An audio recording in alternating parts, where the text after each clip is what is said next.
اگر ہم سے غلطی ہو جائے تو ابلیس کی طرح دلیر نہیں ہونا چاہیے، بلکہ معافی مانگ لینی چاہیے، کیونکہ ہم ابن آدم ہیں، ابن ابلیس نہیں۔ اگر تم کو دنیا کی طلب ہوگی اور ضرورت سے زیادہ دنیا کمانے کی تدبیروں میں لگے رہو گے، ضروری بات ہے کہ پریشان رہو گے اور دین کو ہاتھ سے کھو بیٹھو گے۔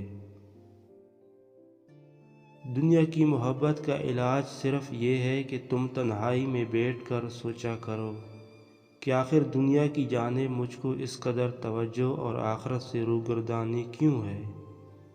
اگر خلوت میں فکر کرو گے تو سمجھ میں آ جائے کہ سوائے جہالت اور غفلت کے کوئی وجہ نہیں ہے۔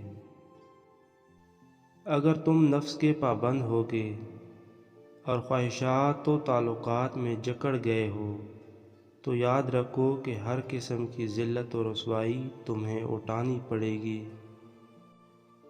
دنیا کی مثال کارے پانی کی سی ہے کہ جتنا پیتے جاؤ گے پیاس اتنی بڑھتی جائے گی۔ بھلا جو چیز ایک دن تم سے چھوٹ جانے والی ہے اس میں مصروف ہونا اگر اپنے رنج کا سامان کرنا نہیں تو اور کیا ہے۔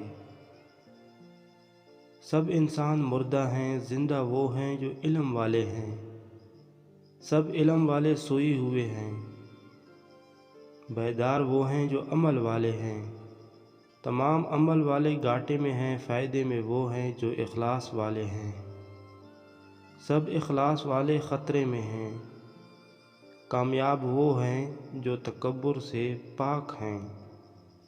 اگر تیرا دوست تنہائی میں تجھے تیرے عیوب سے آگاہ کرے تو چاہیے کہ اس کا احسان مانے اور غصہ نہ کرے، کیونکہ یہ ایسے ہے کہ جیسے کوئی مخلص تجھے آگاہ کرے کہ تیرے کپڑوں میں سانپ ہے، تو اس کی بات پر غصہ نہ ہوگا اور اس کا مشکور ہوگا۔